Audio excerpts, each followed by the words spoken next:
Hi everyone, this is Module 14, Part 1, and we're going to do organic chemistry. Yay!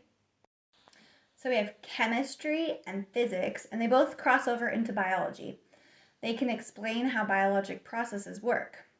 Then there's organic chemistry, which is the study of organic compounds containing carbon and hydrogen with a few other elements, but the main ones are carbon and hydrogen, and you're going to see that over and over in this chapter as we draw the different structures of the compounds.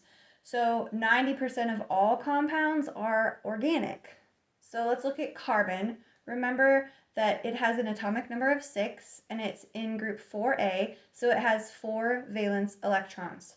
And if you look at my pictures here, you'll see here's my C for carbon, and then I have the 4 dots representing the 4 valence electrons. The bonds is what they actually represent. But it can make 4 single bonds, right? It can also make 2 single bonds here and here and 1 double bond. It can also make 1 single bond and a triple bond. And remember, those bonds can be represented by those lines. So pure carbon equals diamonds. You can make diamonds out of pure carbon. You can also have graphite, that's pure carbon, and also fullerenes, and they're all carbon, and they all exist as crystals, but they're different structures. So with diamonds, they have a structure in which each carbon atom is covalently bonded to 4 other carbon atoms. Okay, so it'd be like, this is not 3D, this is flat. Your textbook has a picture, 497, of what it would look like more like 3D, but basically the carbons are all attached to each other by just 1 covalent bond. That's a C. So that kind of gives you an idea of what it looks like, and cutting this requires breaking those really strong bonds, and that's why on the hardness scale, diamonds are the hardest. They're a hardness of 10 because of those strong bonds. Graphite is also made of pure carbon, but the carbon atoms are covalently bonded in layers, but then weakly bonded between the layers, so that layers can easily slide over each other and they can be used for a lubricant. And so these kind of have more of this shape to them. Let's see if I can draw this. Kind of like that. And then they're in these sheets, and like I said, 497 has a good picture of that. All right, I'm not even going to try to draw fullerenes, but they have this really cool structure. Once again, all carbon, and they were discovered in 1985 in soot from a carbon compound that had been burned. Okay, so are any of these hydrocarbons? No, because they don't have any hydrogen in them. They're pure carbon. Hydrocarbons, it's just like how they sound. Hydrogen and carbon, and they're the simplest organic compounds, but that doesn't mean they're small. They can actually be really, really large, or they can be really small compounds like methane. I drew it in blue because I learned that from my son. The planet Uranus is actually blue because methane gas itself is colorless, but when it burns a blue color. And so the planet is burning methane gas and it looks blue. So anyway, it's CH4, and this is the structure of methane. It's produced by microorganisms in cow stomachs. So they eat the grass, and there's cellulose in the grass, and it's broken down into smaller molecules with methane as a byproduct.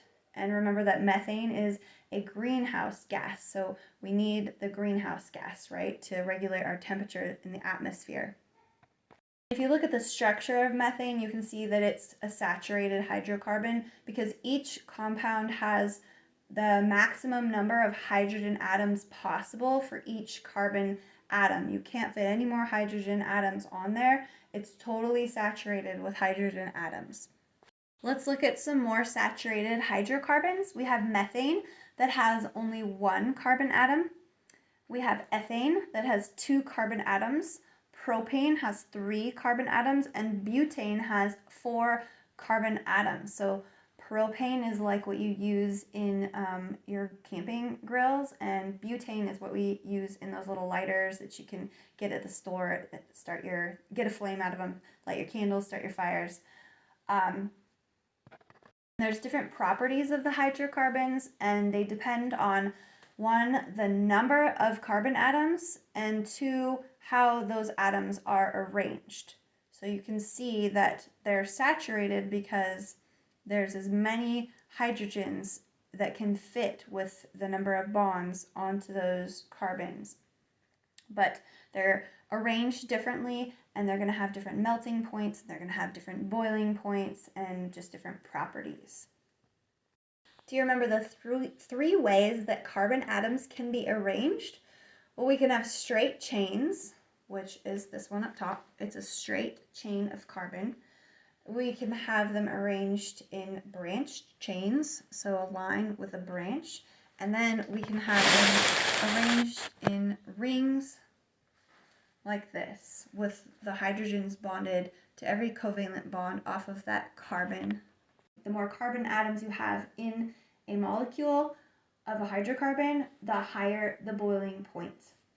And the ones with less carbon atoms in their molecule are going to be gases at room temperature.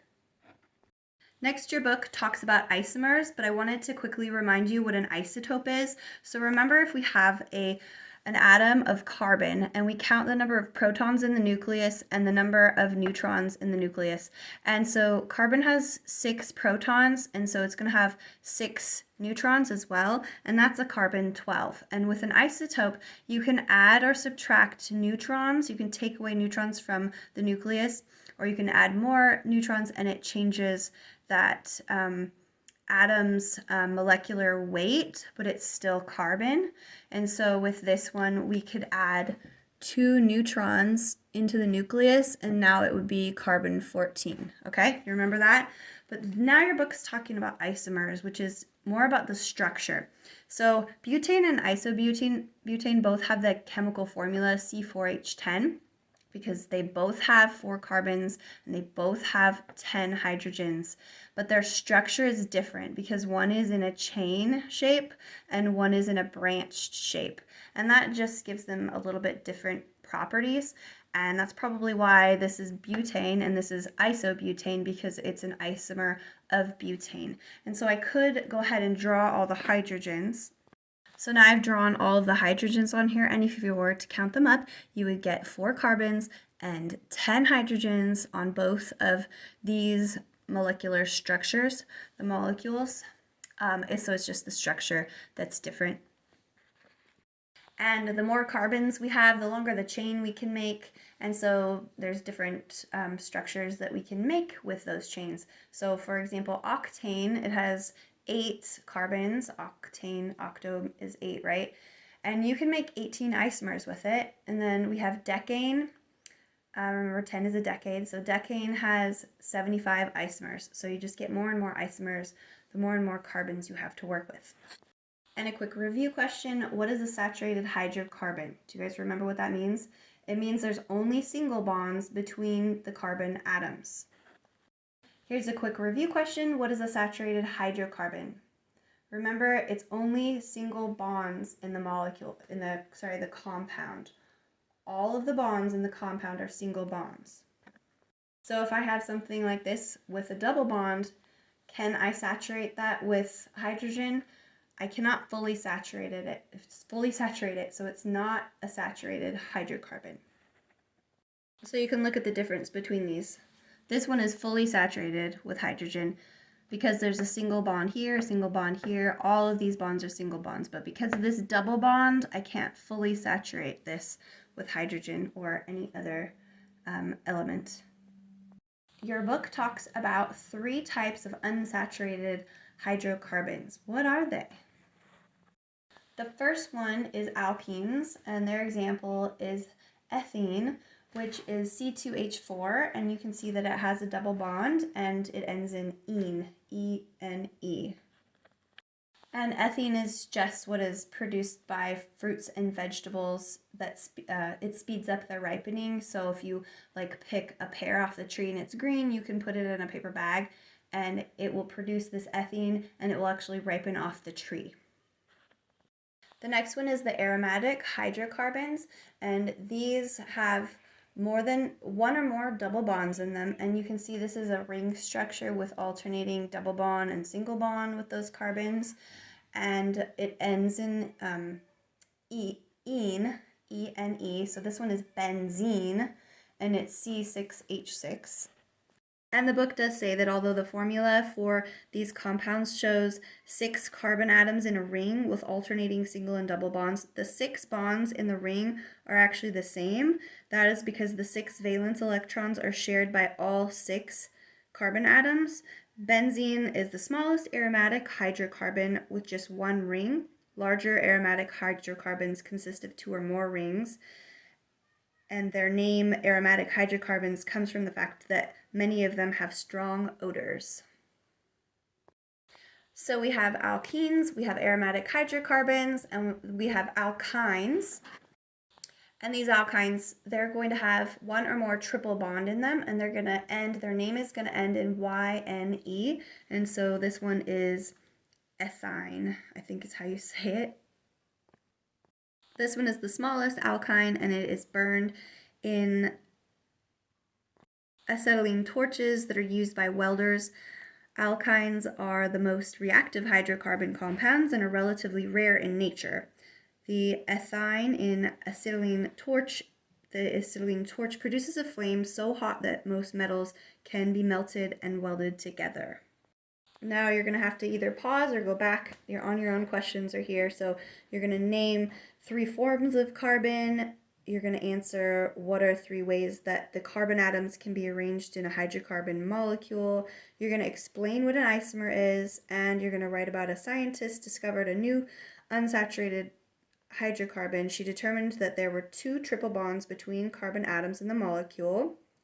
What type of unsaturated hydrocarbon did she discover? I bet you can answer that one right now because we just talked about it.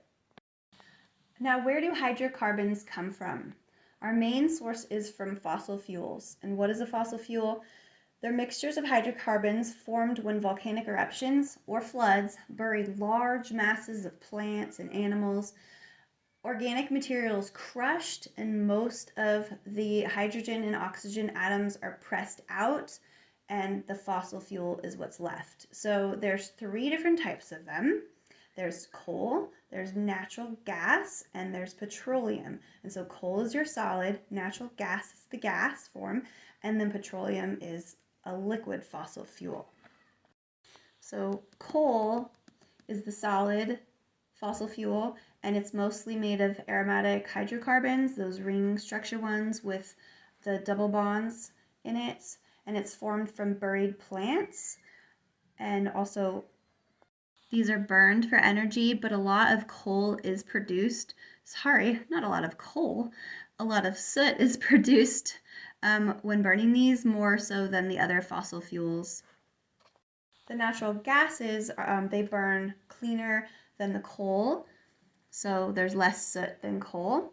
They're formed from remains of marine animals, and they're mostly methane, which is a very cool gas. It's found in some of our planets, and that's what makes that blue color. Also, it's burned in homes for gas stoves and gas fireplaces. Petroleum is also known as crude oil, and it's our liquid fossil fuel, and it comes from the remains of marine animals. And we use it in the form of gasoline, kerosene, heating oil, and it's made of long branched alkane and alkene hydrocarbons. So we use the combustion of hydrocarbons for energy, for a lot of things we use, and the combustion of hydrocarbons releases energy to power cars, cook on our stoves, heat our buildings. And so if we have complete combustion of hydrocarbons in the presence of adequate oxygen, it produces carbon dioxide and water, right? That's complete combustion. But sometimes there's not enough oxygen available, such as there's like dirty stoves or dirty furnaces, or you're using this stuff in poorly ventilated areas. It's not getting enough oxygen for the reaction, and it actually has carbon monoxide as one of the products, and this is a deadly gas. And so this is incomplete combustion. Okay, so you would want to add more oxygen to complete this reaction and get your CO2 and water as your products. Okay, and carbon monoxide is colorless and odorless, so it's really dangerous. We don't know when we're inhaling it, so we're inhaling it, and it actually bonds to the red blood cells in our bloodstream, and it blocks those cells from carrying oxygen. So it's basically suffocating us until we get really sleepy and we pass out, and then we can actually kill you. So there are CO detectors, carbon monoxide detectors that people put in their homes. You guys should probably have one. And you put them low down because that gas kind of sinks down to the floor, but it's used to alert people of the presence of carbon monoxide since it's odorless and colorless. Okay, moving on to monomers and polymers. So a monomer is a single molecule that can link together to form larger molecules, and a polymer is those larger molecules made of those smaller monomers, and they're joined together by covalent bonds. So some examples of natural monomers is a glucose molecule. And if you put a bunch of glucose molecules together, you have a natural polymer, and that's a starch. So a starch is a polymer, and it's basically just a chain of glucose molecules. Cellulose is another example of a natural polymer, and this is in the cell walls, the fibrous cell walls of plant cells. It's in the grass that cows eat, and then they break it down in their stomachs and they produce that methane gas. Wool is another natural polymer, and it's made of keratin chains. There's also many synthetic polymers, and these are useful because they're pretty stretchy and there's more strength in them when they're synthetic. Many synthetic polymers are hydrophobic, which is known as like waterproof, and they don't conduct electricity, and they're used as electrical insulators. So some examples of synthetic polymers might be nylon or polyethylenes, if I can say it. Their monomer is ethylene, and so polyethylenes is the polymer, and this is used for food containers. We also have polyester, which is fabrics, those nice waterproof fabrics that totally melt if you get them near the campfire, so you have to be really careful. And then there's silicone rubbers, which we use for like oven mitts, or there's baking dishes, like cupcake tins that you can use that are silicone, and these have a really high melting point. Also slime is PVA, it's polyvinyl acetate. And some more applications that they use polymers, these synthetic polymers for, some countries use them in their money. Also disposable gloves, they're latex or nitrile rubber. Also food containers, different paints or like acrylics, different glues, and clothing. Let's talk about biochemical compounds. There's 4 main classes of them, and all biochemical compounds contain carbon, hydrogen, and oxygen. Some of them also might contain nitrogen, phosphorus, or sulfur. And there's millions of biochemical compounds, but we're going to group all of them into 4 main classes: carbohydrates, proteins, lipids, and nucleic acids. So let's start with carbohydrates. So they're made of carbon and oxygen and hydrogen, and those include the most important biomolecules. That's glucose, C6H12O6. So your sugars, this includes your starches, and also your cellulose. The next class is proteins, and these are composed of carbons and oxygens and hydrogen and some nitrogen and sulfur as well, and these are what make up your muscles, enzymes in your body, hormones in your body, and antibodies. Actually, I'm saying in your body a lot, but that's actually not quite accurate because plants use hormones and there's enzymes in plants, so we're talking about all living things. Next is lipids, and this is your fats and oils, and this is composed of carbon, oxygen, hydrogen, and then a little bit of phosphorus. So continue to notice that we're repeating these over and over and over, but just adding in a few different ones here and there. And the last one is nucleic acids, which is composed of carbon, oxygen, hydrogen again, but also nitrogen and phosphorus. And this is what DNA and RNA is made up of. That's pretty much it for the first part of Module 14. And the next part of the module will be more about photosynthesis and cellular respiration, those biochemical reactions. So that's all. Thanks for watching.